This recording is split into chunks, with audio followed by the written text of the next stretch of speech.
Okay, two gimbals here, the DJI RS4 and the DJI RS4 Mini. But what is actually the difference between these two? Well, part of it is in the name, right? The Mini is slightly smaller and it's designed for a slightly lighter and smaller camera and lens setup. It's also a bit less expensive as well. So it really feels set up more for content creators, right? Solo videographers who are either shooting stuff like this, out and about, filming themselves.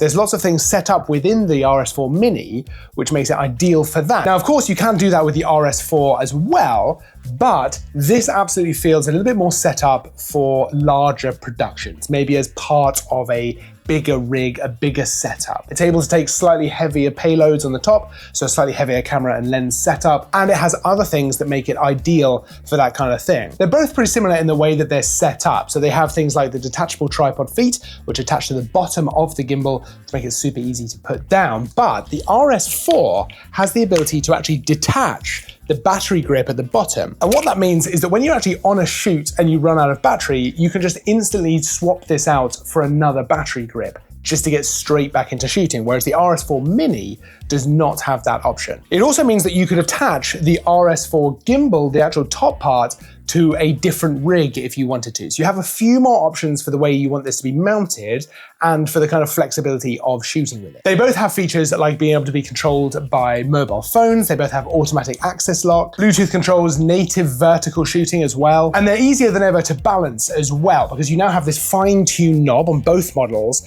to allow you to get that last bit of the balancing just right without having to fiddle around moving things, which can get a little bit tricky. Now, the RS4 Mini is lighter. It's 840 grams versus 1.4 kilos for the main RS4. And it does have some little tricks of its own. It has this little intelligent tracking module, which just sits on the top of the gimbal here, just actually snaps on with magnets, which makes it super easy.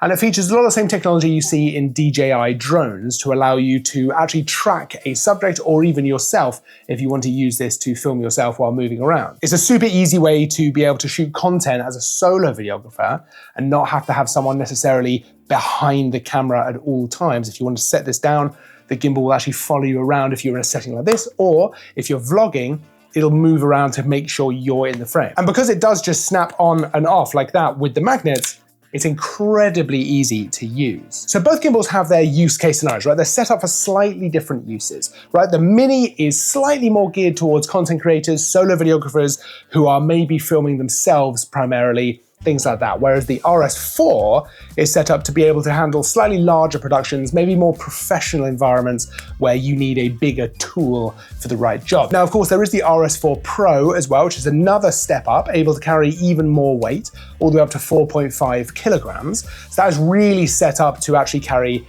a cinema camera, a full kind of rig, a full setup on top of the gimbal if you want that level of production. So you've got great choices for what's going to work for you. What is fantastic about the RS range like this and the RS4, RS4 Mini, RS4 Pro, they just feel fantastic to actually use. And DJI have really excelled at kind of perfecting a lot of this stuff through the series. No matter which one you go for, you're using a great gimbal. Whether you want a tool, whether you want something for yourself, whatever it might be, you can't really go wrong with DJI products for this kind of stuff. They're just very, very good. You can check both of these gimbals out and the RS4 Pro over at parkcameras.com. There'll be links for all of these down in the description of the video, so you can check those out for yourself. Don't forget to like and subscribe as well, because there's new content all the time. I'll see you in the next video, but until then, as always, thanks for watching.